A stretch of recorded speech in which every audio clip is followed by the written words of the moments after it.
ప్రేమ, నమ్మకం గల యేసు నామములో మీకందరికీ శుభములు పలుకుతూ, ఈ నేటి బంగారు పలక ధ్యానంలో శిలువ యాగం ద్వారా మానవునికి కలిగే ఆశీర్వాదాలు చాలా ఉన్నాయి.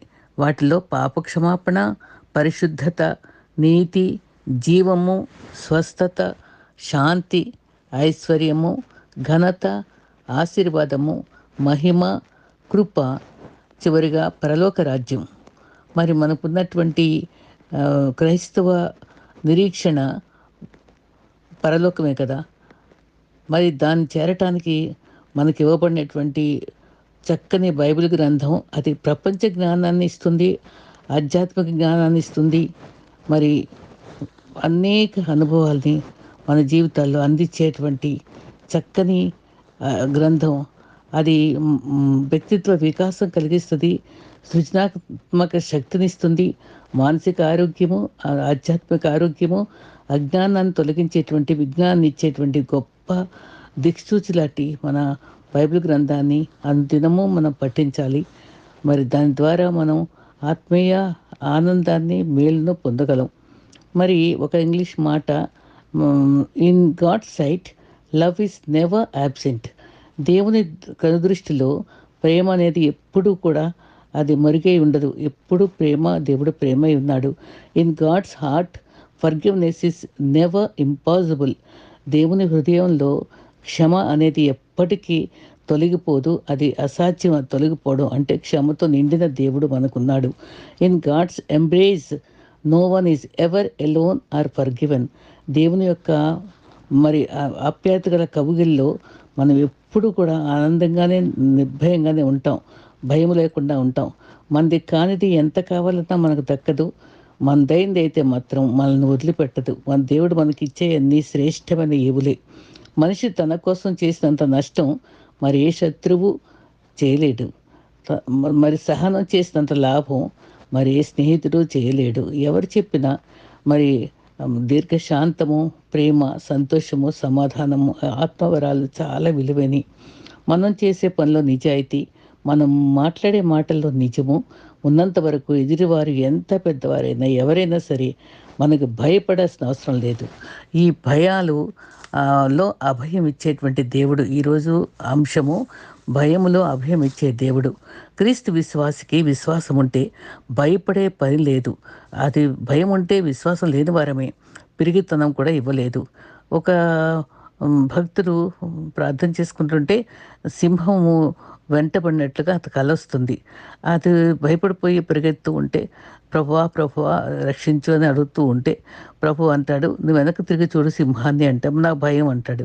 లేదు లేదు ఒకసారి చూడు అంటే వెనక్కి తిరిగితే ఆ సింహానికి పండ్లు లేవు, అది కొరకలేదు, తను హింసించలేదని అర్థమైంది. నిజమే, మన క్రైస్తవ నిరీక్షణలో మరి సైతానికి ఏ మాత్రము జయము లేదు. ఎందుకంటే మరణము ముళ్ళు విరిచినవాడు, మరి సైతాను కోరలను పూర్తిగా మరి విరగొట్టినవాడు, మరి సైతాన్ని శీఘ్రముగా కాళ్ళకిత చితగొట్టిన దేవుడు మనకున్నాడు. దేవుడు మన పక్షంగా ఉంటే విరోధి ఎవరు? ఎవ్వరూ నేరం మోపలేరు. ప్రేమ నుంచి ఎవరు హింస అయినా, బాధ అయినా ఎవరు మనం ఏ రకంగా కూడా బాధపడలేం. అయితే ప్రతి విషయంలో కొంత భయపడుతూనే ఉంటారు. మరి దేవుడు ముదిం వచ్చే వరకు ఎత్తుకునేవాడు ఉన్నాడు. అయితే యెషయాలో 41లో 8-13 వరకు భయపడకు భయపడకు అని చాలాసార్లు మన చక్కటి అభయం ఉంది, తోడై ఉన్నానంటాడు, సహాయం చేస్తా అంటాడు, కుడిచే పట్టుకుందా అంటాడు, దిగులు పడకు అంటారు. దిగులు, భయము తీసివేసే దేవుడు మనకున్నాడు. ఆయన కునుకడు, నిద్రపోడు. మరి కీర్తనలు 61:3-4 నువ్వు నాకు ఆశ్రయంగా ఉన్నావు, శత్రువులు ఎదుట బలమైన కోటగా ఉన్నావు. యుగ యుగములు నేను నీ గుడారంలో నివసిస్తాను, నీ రెక్కల చాటున దాక్కుంటాను. యెహోవాను ఆశ్రయించండి, మేలు కలుగుతుంది. ఎంత చక్కటి అభయాలు మనకు బైబిల్లో ఉన్నాయి. సంఖ్యాకాండం 13:31 ఇశ్రాయేలు కూడా భయపడి నమ్మలేకపోయేవారు, సణుక్కునేవారు. ఎప్పటికప్పుడు మోషే ద్వారా దేవుడు అభయం ఇస్తూనే వచ్చాడు. మత్తయి 10:24 దేవునికి మాత్రమే భయపడాలి. దేవునికి అనుమతి లేకుండా ఏది కూడా మనకు జరగదు. దేవుని యొక్క కృపలో మనం అభయం పొందుతాం. మరి ఒక మిషనరీ స్కాట్లాండ్ నుంచి స్కాట్ అని ఆయన పేరే స్కాట్. ఆయన ఒక కొండపై సేవ చేయడానికని ప్రభు ప్రేరేపిస్తే మిషనరీగా వస్తాడు.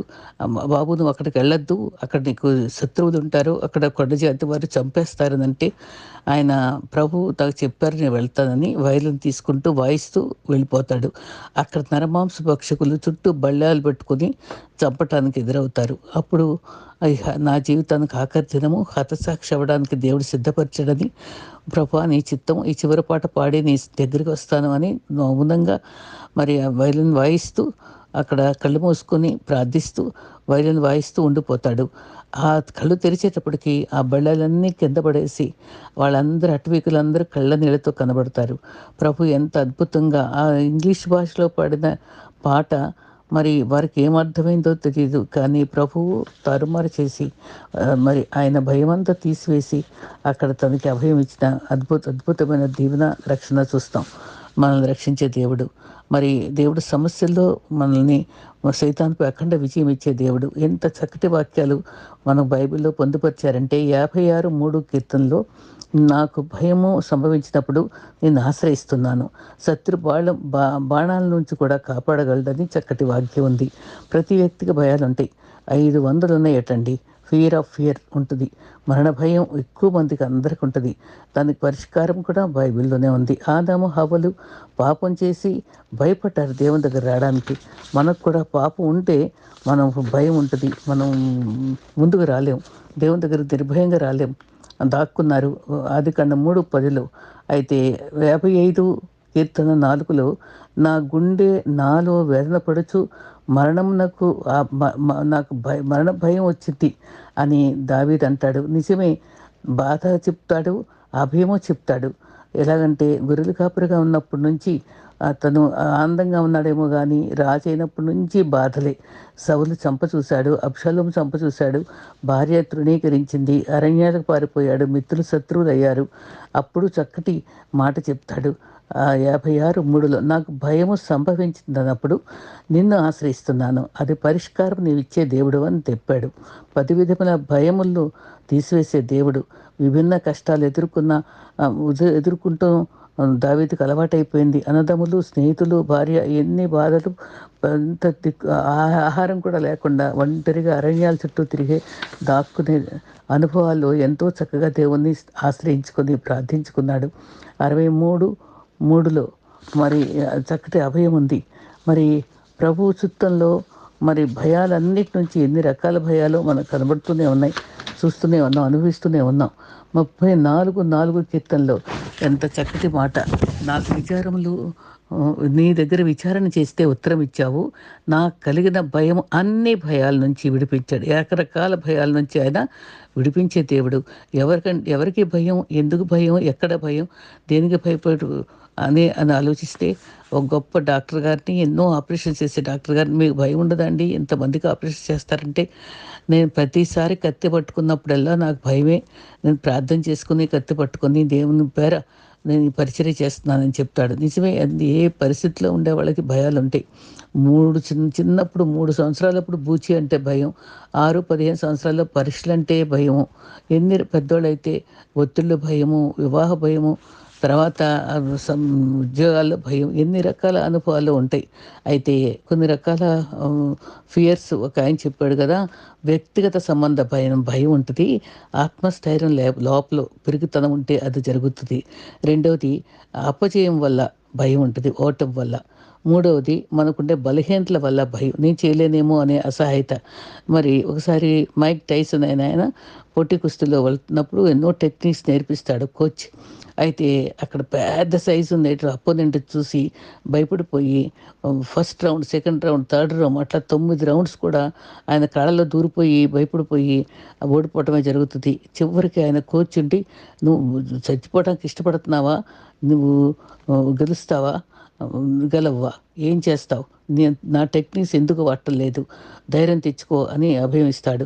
అప్పుడు ఒక్కసారిగా బలహీనుడైపోయినటువంటి అపోనెంట్ని ఒక్క దెబ్బతో ఓడించి వాడు చిత్తుగా ఓడిపోయి 10వ రౌండ్లో తను గెలుస్తాడు. నిజంగా ప్రోత్సాహం కూడా అవసరమే, ఆ తర్వాత భయం పోగొట్టుకోవడం కూడా అవసరమే. ఒక్కొక్క సమయంలో అనుభవాల్లో కొన్నిసార్లు వస్తువుల మీద కూడా భయపడుతూనే ఉంటారు. పాము అంటే భయము, బల్లంటే భయం, మరి ఎన్ని రకాల చీకటి శక్తులు, ఊహ అంటే భయం. ఇలా అనుభవాల్లో ఎన్నో రకాల భయాలతోటి ఉంటూ ఉంటాం. అయన్నీ ఫియర్ ఆఫ్ అదర్, మరి అదర్ మనుషులంటే భయం, పోలీసోళ్ళంటే భయం, దెయ్యాలంటే భయం, అధికారం అంటే భయం. ఇయన్నీ భయాలే ఉంటాయి ఈ లోకంలో. ఫియర్ ఆఫ్ ఈవెంట్స్, సంఘటనలు. పలానా రోజు ఇలా జరిగింది నేను అని గాయపడే అనుభవంలో, మరి బంధువుల యొక్క, స్నేహితుల యొక్క ఆ సంఘటనల్లో జరిగినటువంటి చేదు అనుభవాలను బట్టి కూడా భయాలుంటాయి. భవిష్యత్తు మీద భయం ఉంటది. నిద్ర రాదు, ఆకలి ఉండదు. బిడ్డలు ఏమైపోతారో, మా అనుభవం ఏమైపోతుందో అని, ఏ రకంగా కాపాడబడతారో అనుకుంటాం. కానీ ప్రభు మన కునుకడు నిద్రపోని దేవుడు ఉన్నాడు మనకి. చివరిగా ఫియర్ ఆఫ్ గాడ్. దేవుడంటే భయం ఉండాలి. ఆ భయం ఉన్నవాడు పాపం చేయడు. వాళ్ళు ఎలా ఉంటారంటే సియోను కొండవలే ఉంటారు. మన ఆత్మలు నాశనం చేయడానికే భయపడాలి. అది మాత్రం చాలా అవసరం. మత్తయి 10:18. ఆత్మ మనం పవిత్రంగా ఉంచుకోవాలి. అది ఈ భయాన్ని ఎలా తప్పించుకోవచ్చు? భయం గురించి ధైర్యంగా చెప్పాలి. ప్రభువా, నాకు ఈ భయం తీసివేసే, నువ్వు నాకు తోడుగా ఉన్నావనే అభయం ఈ ప్రభువా అని అడుక్కోవాలి. 19:9 యెహోవా యందలి భయము పవిత్రమైంది, అది నిత్యము ఉంటుంది. 10:4 కీర్తనలు. మరి దేవుడు లేనటి వాళ్ళు అపవిత్రమైన భయం మనస్సు కలవారు, దేవుణ్ణి మర్చిపోయిన వారు, మరి మానుకొని క్రూరంగా ప్రవర్తించే వాళ్ళు కూడా ఉంటారు. వాళ్ళకి నిర్భయంగా భయపు లేకుండా జీవిస్తారు, కానీ వారి అంతము నాశనమే. ఇది సామెత 22:4 యెహోవాయందు భయభక్తులు కలిగిన వినయమునకు ప్రతిఫలము. ఇంకా ఏమొస్తుందంటే ఐశ్వర్యము, ఘనత, జీవము దానివల్ల కలుగుతుంది. మరి దేవుడు మనకి ఎన్ని రకాల వాగ్దానాలు మనకి ఇచ్చాడు. మరి హగ్గై 2:5 నా ఆత్మ మీ మధ్య ఉంది, భయపడొద్దు. ఎంత చక్కటి అభయం. యోవేలు 2:21 దేశమా భయపడకు, గంతులు వేయము. పరిశుద్ధ భయం కూడా మన మధ్యలో ఉంటుంది. పరిశుద్ధ భయము దేవుని పట్ల అది దాచి ఉంచిన మేలు గొప్పది. కీర్తనలో 31:19. సామెతలు 14:27 జీవపు ఊట. అది భయపడే వారికి మనకి జీవపు ఊట. అది తెలివికి మూలము. అది పరిశుద్ధత. మరి పాపంను గురించి భయం కలిగిస్తుంది. ఆ పరిశుద్ధ భయం మనల్ని శత్రువు నుంచి అణువణునా కాపాడుతుంది. మరి వాక్యము ఎడల భయం కలిగి ఉండాలి. 119:38 నీవిచ్చిన వాక్యము నాకు భయం పుట్టిస్తుంది అన్నాడు. ఎందుకు భయం అంటే అది పాపం చేయకుండా కాపాడుతుంది కాబట్టి. మరి అది భయభక్తులు కలిగి ఉండటం అది చాలా అవసరం కదా. భయము భక్తి రెండు కూడా ఉండాలి మనకి. పెద్దల ఎడల కూడా భయం ఉండాలి, భక్తి ఉండాలి. దేవుని ఎడల మరెక్కువ ఉండాలి. నీవిచ్చిన వాక్యం భయం పుట్టించడం అనే మాట మనం గుర్తుపెట్టుకోవాలి. 16:6 మరి భయభక్తుల ద్వారా చెడుతనం పోగొట్టుకుంటాం, దేవుని సంతోషపెడతాం. అది జ్ఞానమునకు మూలము. అది విజయం ఇస్తుంది, సంతోషము, తృప్తినిస్తుంది. సామెతలు 1:7. మళ్ళీ సామెతలు 15:16 భయభక్తులు కలిగి ఉండి కొంచెమన్నా తృప్తి కలిగి ఉంటాం, దీవెనలు పొందుతాం. కీర్తనలు 25:12 నుంచి యెహోవా భయభక్తి గల వారికి కోరుకోవలసిన మార్గమును బోధిస్తాడు. ఎంత చక్కటి మాట అండి. ఏ మార్గం వెళ్ళాలా, ఎలా పోవాలా అని అది చూపిస్తూనే ఉంటుంది అన్నమాట. మరి యోబు కూడా అంటాడు 28:28 యెహోవా భయభక్తులే జ్ఞానమునకు కలిగిస్తుంది, దుష్టత్వం విడిచిపెట్టి వివేకం ఇస్తుంది అని చెప్తాడు.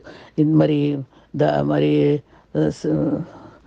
సొలొమోను ఎంతో జ్ఞానం కలవాడు. నిజంగా ఒక సందర్భంలో 1 రాజు 3 ఇద్దరు స్త్రీలు ఉంటారు. ఒక స్త్రీ, ఇద్దరు ఒకేసారి బిడ్డను పొందుకుంటారు. ఒక స్త్రీ బాబు మీద పడి చచ్చిపోతే బ్రతికినటువంటి బాబును నా బాబు అని, చనిపోయిన బాబును ఆ స్త్రీ ప్రక్కలో వేస్తుంది. వాళ్ళు మరి న్యాయం తీర్చమని వెళ్ళినప్పుడు ఈ బాబు నా బాబుని ఇద్దరు కూడా పోటీలు పడతారు. అప్పుడు సొలొమోను రాజు దాన్ని బాబును సగం తీసుకోండి అంటే, నిజమైన తల్లి వద్దు, చంపొద్దు, ఆవిడకే ఇచ్చేయండి, నా బిడ్డ కాకపోయినా నా బిడ్డను బ్రతికితే చాలు అని అన్నప్పుడు అసలైనటువంటి తల్లికి ఆ బిడ్డని ఇస్తాడు. అందరూ అక్కడ న్యాయం విన్న వాళ్ళు ఆశ్చర్యపడతారు, ఇంత జ్ఞానం ఎక్కడతని. నిజంగా ఎంతో విలువైన జ్ఞానం. కానీ అంత మంచి జ్ఞాని కూడా మరి స్త్రీలోలుడైపోయి భ్రష్టుడయి మరి హెబ్రీ 11 విశ్వాస వీరుల్లో లేకుండా పోయాడు. మన జీవితాల్లో కూడా ఎంత తెలివిన్నా, ఎంత జ్ఞానం ఉన్నా, ఎంత సంపద ఉన్నా, మరి చివరి రోజుల్లో మనం ఆత్మను భ్రష్టులు అవ్వకుండా కాపాడుకోవడం మరి సొలొమోను జీవితమే మేల్కొలుపు.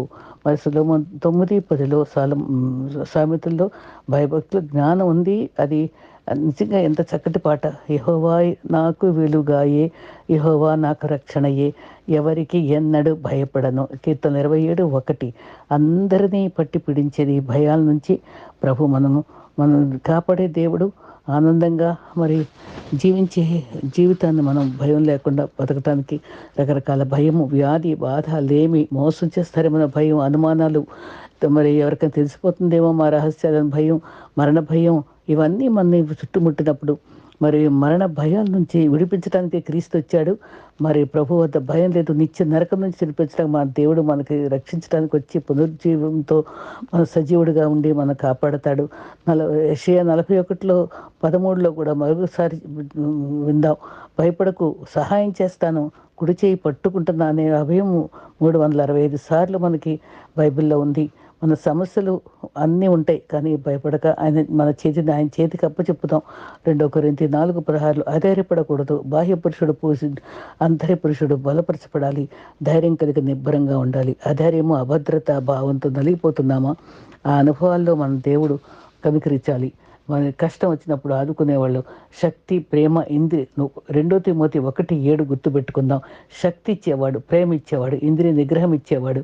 అది మనం పిరికితనమైన ఆత్మ మనకి ఇవ్వలేదు. సైతానికి ఒక మరి ఒక చిన్న బాబు నగరకాయల్లో ఉన్నాడు. వాడు నాస్తికుడే. తల్లిదండ్రులు చచ్చిపోతారు. చిన్ని పని దొరుకుతుందేమని హోటల్ దగ్గర అన్ని బల్లలు తుడుస్తూ ఉండేవాడు. అప్పుడు మరి ఎవరి ద్వారా ప్రభు గురించి విన్నాడు. ఒకసారి ప్రభువా కనికరించు, ఆదరించు అని అడుక్కున్నాడో ఏమో.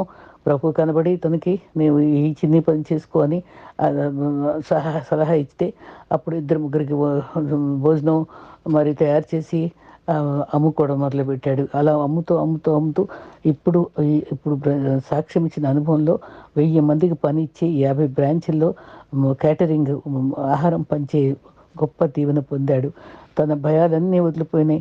ప్రభు తనకు తోడిచ్చాడు. మనుషులు ఎవ్వరూ తోడు లేకపోయినా ప్రభు స్వరం విని తన అద్భుతమైన దీవెన పొందాడు. మనకు ప్రభు స్వరం విందాం, అభయం పొందుతాం. భయం, అధైర్యం అన్నీ తీసివేసుకొని ప్రభు కృపలో మనం ముందుకు సాగిపోవడానికి దేవుడు మనకి గొప్ప కృపనివ్వాలి. ఆయన దయగలవాడు, అభయం ఇచ్చే దేవుడు. మనకి ఇన్ని రకాల మరి అనుభవాలు ఉన్నాయి. ఎందుకని భయపడరాదు క్రీస్తు విశ్వాసి, భయపడి దిగులు పడరాదు సుమి. భయపడుటెందుకు బైబిల్ నందున నయముకు వాగ్దానములు కలవు. భయపడకూడని పలుకులు జయము కలుగా 365 కలవు ఏడాది పొడుగున. భయపడకు, నిరాశ పడకు మెండున. నిరాశ లేకుండా అభయంతో ప్రభు చేయి పట్టుకొని నడుద్దాం. ఒక చక్కని ప్రార్థన అంశం మీద ధ్యానం చేయాలని నేను కోరుకుంటున్నానండి. ప్రార్థన మన నిత్య జీవితంలో ఎంతో అవసరమైంది. ఆ అనుభవాల్ని మనం పదే పదే జ్ఞాపకం చేసుకుని ప్రార్థనా అనుభవంలో ఎదగాలని ఆ టాపిక్ తీసుకున్నాను. అయితే 19వ కీర్తనలో ఆకాశములు దేవుని మహిమ వివరిస్తాయి, అంతరిక్షాలు బోధిస్తాయి. సృష్టి దేవుని యొక్క హస్తాన్ని మనకు చూపిస్తుంది. నిజంగానే వికసించగానే తెంపుతారనే పూలకు తెలిసినా, పండిపోతే రాలిపోతానని ఆకుకు తెలిసినా వాటి పని అవి ఆపకుండా చేసుకుపోతాయి. నిజమే. మరి సృష్టి అంతా సూర్యచంద్రులు కూడా ఆయా లయల్లో ఆర్బిట్స్లో చక్కగా మరి తన పని నిర్వర్తిస్తూ ఉంటే మానవులమైన మనం మనం నిర్వర్తించలేకపోతున్నాం, నమ్మకంగా స్తుతించలేకపోతున్నాం. మన జీవితాలు జాగ్రత్త పడాలి. మరి ఒక భక్తుడు అంటాడు, పడిపోతానని భయపడితే నడక రాదు, ఓడిపోతామని భయపడితే విజయం రాదు. ఫలితాన్ని నిర్ణయించుకోకుండా దేవుని మీద ఆధారపడి ఆయన చిత్తంలో ప్రయత్నిస్తూనే ఉంటే ఫలితం అదే వచ్చి ఆయన హస్తం మనకి తోడుగా ఉంటుందట. కష్టపడి కొండ ఎక్కితేనే అందమైన దృష్టాన్ని చూడగలం, దృశ్యాలన్నీ కనబడతాయి. మరి జీవితం కూడా అంతే. కష్టపడితేనే నిజమైన ఆనందం, నిజమైన అందం జీవితం అంటే అర్థమవుతుంది. బుద్ధి ఇంద్రధనుసులోని రంగుల్లాగా అందంగా ఉండాలి, కానీ ఊసరవల్లిలాగా తగినట్టుగా రంగులు మార్చకూడదు. మనుషులు ద్వంద్వ మనస్తత్వాలతో ఉంటారు. ద్విమనస్కులే ఉండకండి అని కూడా బైబిల్లో చెప్పారు. ఏదో ఒక రోజు అసలు రంగు బయటపడకపోదు. మనం ఏది విత్తుతామో అది కోస్తాం. మన హృదయంలో ఏముంటుందో అది మాట్లాడతాం. ఏ పరిచయం ఎంతవరకు పయనం సాగిస్తుందో చెప్పలేం, కానీ ప్రతిరోజు మనం ఆప్యాయంగా పలకరిస్తూ ఉంటే, మన స్నేహానికి ప్రాణం పోసుకుంటే ఆ, మరి అది మనం నిలుస్తుంది, మనకు ఆదరణ కలిగిస్తుంది. మనిషితో ఏర్పడిన బంధం మనసు మారే వరకు ఉంటుంది, కానీ మనసుతో ఏర్పడిన బంధం మట్టిలో కలిసే వరకు, మరణించే వరకు ఉంటుంది. మరి మనుషులతోటే మనం సత్సంబంధాలు ఏర్పరచుకోవాలి, కానీ లోకంతో రాజీ పడకుండా సత్సంగా విశ్వాసులతో మరి సాంగత్యం చేస్తూ అవిశ్వాసులతో విజ్జోడుగా ఉండకుండా జాగ్రత్త పడటం మన విశ్వాసులుగా మన కర్తవ్యం. అయితే ప్రార్థన అనుభవం గురించి మనం మాట్లాడుతూ, జవాబిచ్చే ప్రార్థనలు ఎంతో విలువైనవి. అయితే మరి యాకోబు 1:5 అంటారు కదా, అందరికీ ధారాళంగా ఇస్తాడు, ఎవరిని మ తృణీకరించకుండా సందేహించకుండా అడగాలి, తప్పకుండా ఇస్తాడని. ఊరికే చదివేసిన ప్రార్థనలు చేసుకుంటూ పొడిగా ప్రార్థన చేయడం కాదండి, గుండెలో నుంచి సన్నిహితంగా మనం ప్రార్థన చేసుకోవడం ఇష్టపడాలి. మరి అవిశ్వాసంగా కూడా చేయకూడదు. ఒక వృద్ధుడు వర్షం రాకుండా చేయి ప్రభువా నేను బయటకు వెళ్తున్నానని ప్రార్థించుకున్నాడట, కానీ చేతిలో గొడుగు పట్టుకున్నాడట. ఎట్లాగైనా వస్తుందని తెలుసు, అందుకే గొడుగు కూడా తెచ్చుకున్నాను, ఎరుకు ఊరికే చేశాను అంతే అన్నాడట. నిజంగానే అటువంటి ప్రార్థనలు మనం చేస్తున్నాం. మరి మార్కు 5:6లో క్రీస్తు అక్కడ అవిశ్వాసాన్ని చూసి ఈ అద్భుతం చేయలేదట. మార్కు 11:23లో కూడా మీ మనసులో సందేహపడితే మరి సందేహపడకుండా నమ్మితేనే అడిగినవన్నీ జరుగుతాయని నమ్మాలి. మత్తయి 21:22లో ప్రార్థించినప్పుడు వేటిని అడుగుతామో అది మనకు లభిస్తాయని అనుకోవాలి. మదర్ తెరీసాకి ఒక కొత్త సిస్టర్ ఒక ఆవిడ జాయిన్ అయిందంట.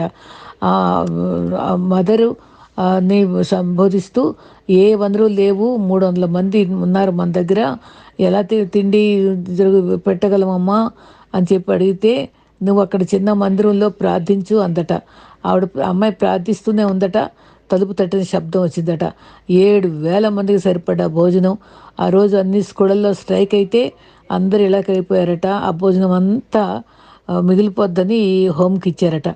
అదే జార్జి ముల్లర్ కూడా అలాగే అనాథలను పోషించాడు.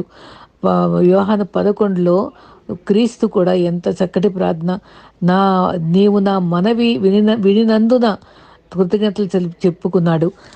విన్నావు అనే ధైర్యం ఎంత చక్కగా లాజరు సమాధి దగ్గర చేశాడండి. మనం అడ్వాన్స్గా స్తుతించాలి, మరి గొప్ప శక్తితో ప్రార్థించాలి. ఆలస్యమైనా సరే బిగ్గరగా కేక వేసి దేవుడు మన ప్రార్థనలకు జవాబిస్తాడు. ఎడతెక్క ప్రార్థించాలనుంది. ఒక 2-3 చీరల గురించి స్త్రీలు కలిస్తే మాట్లాడతారు, పురుషులైతే సంపాదన గురించి, పాస్టర్లు అయితే మీటింగ్ గురించి మాట్లాడతారు. అలాగే ఒక మీటింగ్లో మాట్లాడుతూ ఉంటే అక్కడ పనిచేసే అమ్మాయి అక్కడ నుంచుని నిలబడిందంట. ఎడతెక్క ప్రార్థన చేయాలి అని అంటారు, కానీ ఎక్కడ సాధ్యం అనుకున్నారట పాస్టర్లు అందరూ. అప్పుడు ఈ అమ్మాయి ఎంతట, అది సాధ్యమేనండి అని ఒకసారి చెప్పాను, మళ్ళీ చెప్తా. ఇల్లు ఊడుస్తూ ఉన్నప్పుడు మురికి శుభ్రపరిచినట్లుగా నా హృదయం శుద్ధి చేయి ప్రభువా అని అడుగుతాను అయ్యగారు. అంట్లు రుద్ది తోమేటప్పుడు నా మొండితనంతటిని తీసివేసి రుద్ది నా హృదయాన్ని సరిచేయి ప్రభువా అనుకుంటుందట. మరి అమ్మాయి గ్రామంలో ఉండే వాళ్ళ హృదయాలు మండినట్లుగా, మరి వంట చేసేటప్పుడు ఆ మంట వలె నా హృదయం మండి నీ కొరకు జీవించే కృపనివ్వని చెప్పుదంట. పరిశుద్ధాత్మతో నింపమని అడుగుద్దట. ఇంకా వడ్డించేటప్పుడు కూడా నా సాక్ష్యాన్ని ఇలాగ వడ్డించేటట్టు, వాక్యాన్ని వడ్డించేటట్టు కృపనిమ్మంటదట. ఎంత మంచి ప్రార్థన చూడండి. ప్రార్థన ఊపిరి వంటిది, ఆత్మకు ఊపిరితిత్తు వంటిదంట, శక్తివంతమైంది. ప్రార్థన ద్వారా మనం మాట్లాడితే, వాక్యం ద్వారా దేవుడు మనతో మాట్లాడే దేవుడుగా ఉంటాడు. మన సంతోషాల్లో, దుఃఖాల్లో, వేదనలో మరి దేవునితో పంచుకుంటాం. మరి ప్రార్థన దేవుడిచ్చే రక్షణ భాగ్యం కనుక గొప్ప ప్రార్థనాత్మక వారంగా ఉండాలి. కొన్ని పాయింట్స్ ఉన్నాయి చూడండి. నిరంతరం ప్రార్థించాలని బైబిల్ చెప్తుంది. నిరంతరం ప్రార్థించడం అంటే మరి మనం దశలోనిక 5:16, ఫిలిప్పీ 4:6, ఎఫెసీ 6:8లో చింతించక సంతోషంగా ఎడతెగక విజ్ఞాపన చేస్తూ ప్రతి విషయంలో థ్యాంక్స్ చెప్పుకుంటూ ప్రార్థిస్తూ ఉండాలి. రెండవది ప్రార్థన మహింపరుస్తుంది. మహింపరచడం అంటే అన్న ప్రవక్తని కూడా 87 సంవత్సరాలు సేవ చేసింది. ఆమెను మహింపరిచింది. మనం సమయం అనక అసమయం అనక దేవుణ్ణి మహింపరచడానికే సాక్ష్యం చెప్తూ మహింపరిచే రీతిగా ఉండాలి. మూడవది సమస్యలను అధిగమించడానికి కూడా ఉపయోగపడేది ప్రార్థన. క్రీస్తు శోధనలో ప్రవేశింపకున్నట్లు మెలకుగా ఉండి ప్రార్థించమని చెప్పిన అనుభవంలో మంచి నిర్ణయాలు తీసుకునే ముందు కూడా మనం ప్రార్థించే బాధ్యత తీసుకోవాలి. మన అవసరాలు కూడా ఆయన తెలియచేయాలి. ప్రార్థన ద్వారా దేవుని చిత్తం కూడా చేస్తాం కాబట్టి ఆ రకంగా మనం ప్రార్థించడానికి ఉంటుంది. మన అవసరాలు కూడా అడగాలి. సమయోచితంగా ఉత్తమమైంది దేవుడు మనకిస్తాడు. దేవుని చిత్తాన్ని గ్రహించి అడగాలి. పేతురు, యాకోబు, యోహాన్లు సన్నిహితంగా ఉన్నప్పుడు అక్కడ రూపాంతర అనుభవంలో తోడుగా ఉన్నారు. మరి అదే రీతిగా మనం కూడా మన రూపాంతర అనుభవంలో మన జీవితము నూతన స్వభావంగా మార్చబడాలి. కొత్త అనుభవంలో సన్నిహితంగా ఉంటూ మన వింటాడని నమ్మకంతో ప్రార్థించి విశ్వాసంతో చేయాలని నేర్చుకుందాం. మరి కీర్తనలో 65:2లో ప్రార్థన ఆలకించువాడా అని ప్రభువు ఒక పేరుందండి దేవునికి. సర్వ శరీరుల దగ్గరికి వస్తారుంది. అదేవిధంగా సామెతలు 15:8లో భక్తిహీనులు ఎలాగన్నా ఉన్ని యథార్థవంతుల ప్రార్థన మాత్రం ఆలకిస్తాడు. ఆయన ధూపంగా మన ప్రార్థనలు ఆయన మనకి అంగీకరించేవాడుగా ఉంటాడు.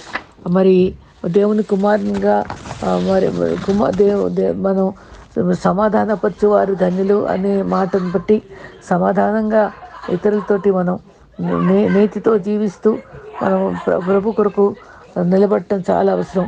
ఈ ధన్యతల్లో కూడా మరి ఎంతో డిఫరెంట్ స్పీకర్సు చాలా చక్కటి అభిప్రాయాలు చెప్తూ వచ్చారు. నేను వేరే ఒక భక్తుని యొక్క ఆలోచనలు కూడా ఈరోజు పంచుకోవడానికి నేను ఇష్టపడుతున్నాను. ఎవరి ప్రార్థన స్వీకరిస్తాడు? భక్తిహీనుల ప్రార్థన ఆలకించడు. కానీ సన్మార్గంలో ఉండే ఆయన నమ్మకంతో చేసేటువంటి ప్రార్థనని ఆయన మనకు తప్పకుండా ఆలకించే దేవుడిగా ఉంటాడు. అయితే మన జీవితంలో మరి విశ్రాంతి ఇచ్చే దేవుడు. మరి అందరికీ తెలిసినటువంటి వాక్యమే మత్తయి 11:28లో సుపరిచితమైన వాక్యమే. ప్రయాసపడే భారం మోసుకొని సమస్యపోయిన వారు నాకు రండి విశ్రాంతిస్తా అన్నాడు. కుల మత వర్ణ విచక్షణ లేకుండా అందరినీ పిలుస్తున్నాడు. నెమ్మది ప్రశాంతి ఇచ్చే దేవుడు. మరి బైక్ ఉండేవాడేమో కారు కావాలంటాడు, కారు కావాలన్నవాడు హెలికాప్టర్ కావాలంటాడు. ఇంకా మరి కుంటివాడు నడవలేనివాడేమో నడుస్తున్న వాళ్ళని చూసి నాకు కాళ్ళు ఉంటే బాగుండు అనుకుంటాడు. ప్రతి ఒక్కరికి భారాలు ఎక్కువగా ఉన్నాయి. కానీ మన భారాలన్నీ మోసే దేవుడు ఉన్నాడు. ఆయన దగ్గరికి వెళ్ళి మనం అడుక్కుంటే ప్రార్థించుకుంటే మన భారం తీసివేసి విశ్రాంతి ఇస్తాడు. పాప భారం ముఖ్యమైనది. అందరికి మోసుకునే ఉంటాం ఎన్నో రకాలుగా. మరి ఒక ఇంట్లోనట దెయ్యపు జాడలుంటే వాళ్ళందరూ పెద్ద ఇల్లైనా బయట పడుకొని అన్ని కాలాల్లో కూడా చాలా సఫర్ అవుతూ ఉంటే దైవజనులతో ప్రార్థన చేయించుకుంటే పసిపిల్ల ఏడుపు వినిపించిందంట. ఆ గృహంలో ఒక అమ్మాయి అక్రమ సంబంధంతో గర్భం తెచ్చుకుంటే అది గర్భం మూసి చాటుగా ఉంచి బేబీ పుట్టగానే ఆ అమ్మాయికి మళ్ళా పెళ్లి చేసేసి ఆ చిన్న పసిపిల్లను గొంతు దూసుకు చంపేశారట. ఆ స్వరమే వినబడుతుంది. ఆ పాపం బట్టి వాళ్ళకి శాపం ఉండి ఆ ఇంట్లో ఉండలేకపోతున్నారు. అది తెలుసుకున్న తర్వాత మీరు ఒప్పుకోండి అని చెప్పినప్పుడు అందరూ కన్నీటితో ఒప్పుకున్నప్పుడు ప్రభు క్షమించాక వాళ్ళు మళ్ళీ మామూలు అయిపోయి భక్తులయ్యారు. అయితే నిజంగానే ఆయన దావీదు చేసిన పాపం ఏది మరి క్షమించమని అడిగిన తర్వాత హిస్సోపుతో కడిగిన తర్వాత ఆయన ఎంతగానో నెమ్మది పొందాడు. పేతురు కూడా క్షమించబడ్డాడు. మరి మోషే క్షమించబడ్డాడు. ఈ అనుభవాల్లో మనకు ఎటువంటి పాపినా దేవుడు క్షమిస్తాడని ఆయన దగ్గరికి వస్తే దేవుడు మనకి ఎక్కలేని కొండ ఎక్కించి ఆదరించే దేవుడు. మరి కొండ మీద ప్రసంగంలో కొన్ని అనుభవాలు పంచుకుందాం. ఆయన కొండ ఎక్కి కూర్చున్నప్పుడు మత్తయి 5లో శిష్యులు వచ్చి కూర్చున్నారు. ఆయన కొండ ఎక్కి ఉన్నప్పుడు శిష్యులు దగ్గరికి వచ్చి కూర్చున్నారు. మనం ఆయన దగ్గరికి వెళ్ళాలండి. బేత్నియా గ్రామానికి ఎక్కువగా వెళ్ళేవాడు. మార్త అయితే కలవరంతో హడావుడిగా పనులు చేస్తూ ఉంటే మరియా నేర్చుకోవడానికి విశ్రాంతిగా కూర్చుంది. విశ్రాంతి అవసరం, నెమ్మది అవసరం. నెమ్మది ఇచ్చేవాడు. 3వ వచనంలో ఆత్మ విషయం దీనిలైన వారు ధన్యులు. దీనత కావాలి. ఆశీర్వాదం డబ్బుతో లేదు. నిజమైన దీవెన దీనత్వంలో ఉంది. పేదవారిగా ఉండాలి. అంటే ఆత్మీయ విషయంలో పేదవారిగా ఆ స్థితిలో దేవుడు మన దాని దగ్గరగా ఉండి మరి ఆత్మ విషయంలో మనస్కరిస్తూ ఉంటే ఆ తృప్తి కలిగే జీవితాన్ని మనకి ఆయన ఇచ్చే దేవుడు.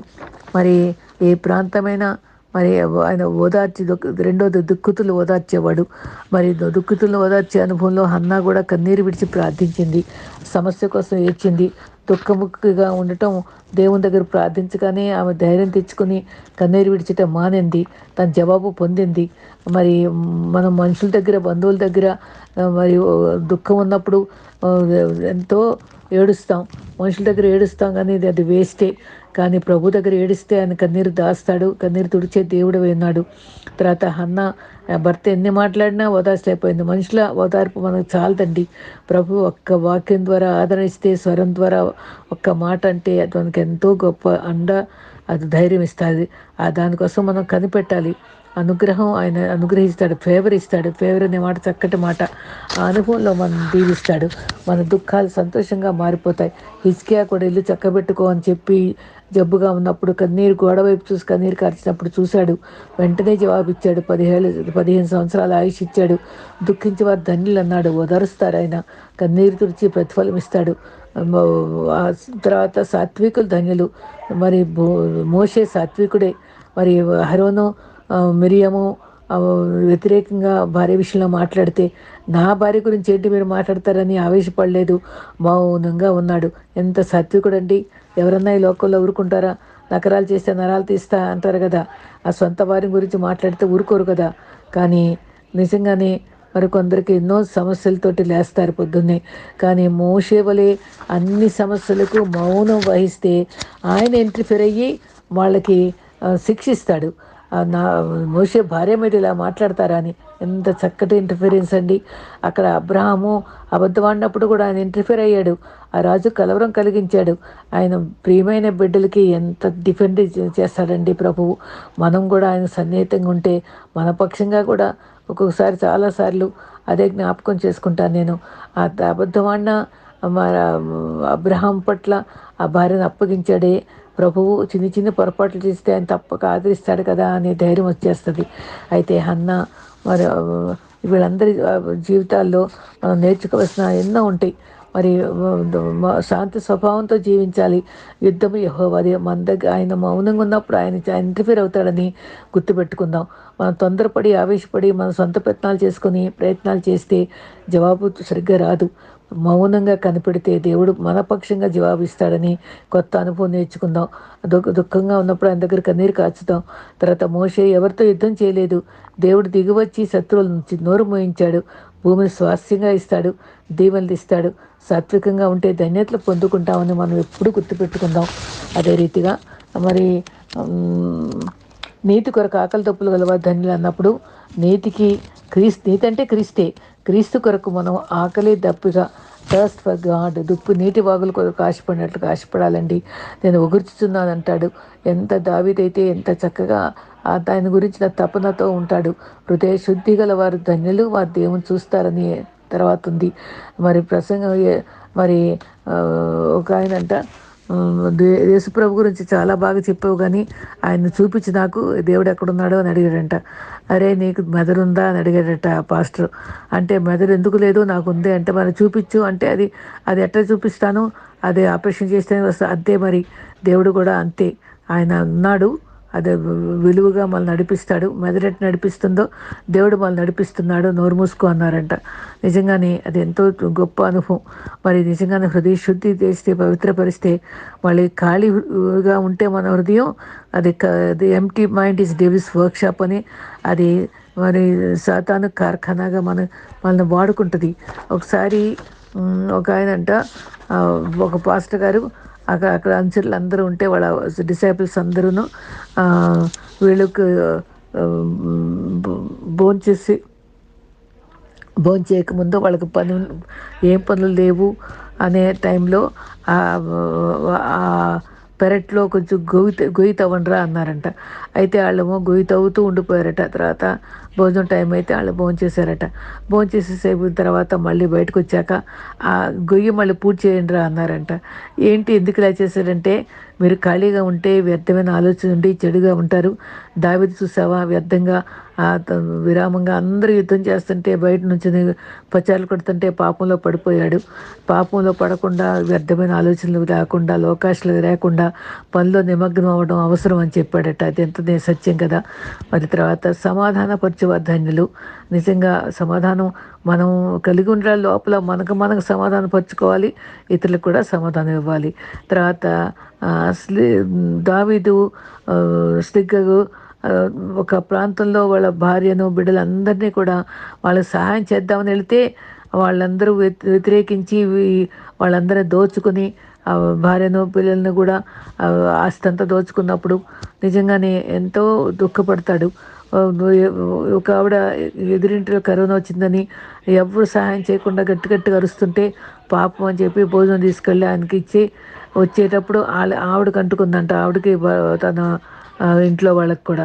మరి మంచిగా పోతే ఒకసారి చెడు ఎదురవుద్ది. ఏదైనా ఒక్కొక్కసారి జాగ్రత్త పడటం కూడా అవసరం అనుకోండి. కానీ మేలు చేయదలుచుకున్న వాళ్ళే ఒక్కొక్కసారి కీడు తలపెడతారు. కాబట్టి జాగ్రత్త పడాలి. ఒక 90,000 జీతగాడు ఎవరో సెక్యూరిటీ ఇమ్మని చెప్తే సైన్ చేసినందుకు ఆడు ఇవ్వకపోగా పారిపోతే అంత జీతం అంతా కట్ అయిపోతే నష్టపడిపోతాడు. తర్వాత దావీదు కూడా ఎన్నో శ్రమలు ఎదుర్కొన్నాడు. మరి ఎన్నో కుటుంబీకులు ద్వేషించారు. ఎన్నో రకాలుగా బాధల్లో ఉన్నప్పుడు మనం ధైర్యం తెచ్చుకోవాలి. తనకు తానే ధైర్యం తెచ్చుకుని నా ప్రాణమా నువ్వు ఎందుకు కుంగున్నావు అని చెప్పుకున్నాడు. అదే రీతిగా మనం కూడా అద్దంలో చూసుకుని మనం ధైర్యం తెచ్చుకోవాలట. మనం చెప్పుకోవాలట మాటలు. మనం ధైర్యం తెచ్చుకొని మనమే ధైర్యం తెచ్చుకోవాలండి. లేక దేవుని దగ్గర ధైర్యం పొందాలి. మనుషుల దగ్గర వ్యర్థం అని గ్రహించుకుందాం.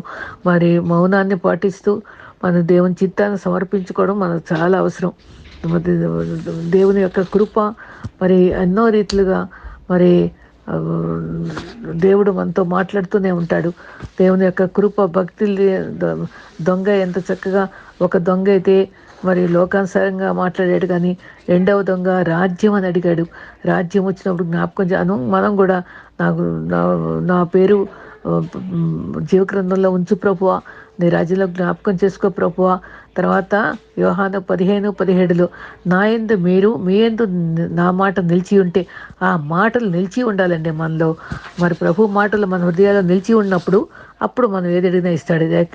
ఏది చేసినా దేవుడు ఏతేక ప్రార్థన చేస్తూ మన దేవుని యొక్క రిలేషన్షిప్స్ మనం హృదయానుసారంగా మనం దగ్గరగా దేవునికి సన్నిహితంగా ఉండి ప్రార్థన చేస్తే దేవుడు తప్పకుండా వింటాడు. ఈ ప్రార్థనానుభవాలన్నీ మనం మనసులో పెట్టుకొని ప్రభు కొరకు జీవిస్తూ ప్రార్థనాత్మతో ఉంటూ ఆయనలో మనలో ఆయన నిలిచి ఉండేటువంటి జీవితం జీవించాలని కోరుకుంటూ ఇంతటితో ముగిస్తున్నానండి. ఆమెన్.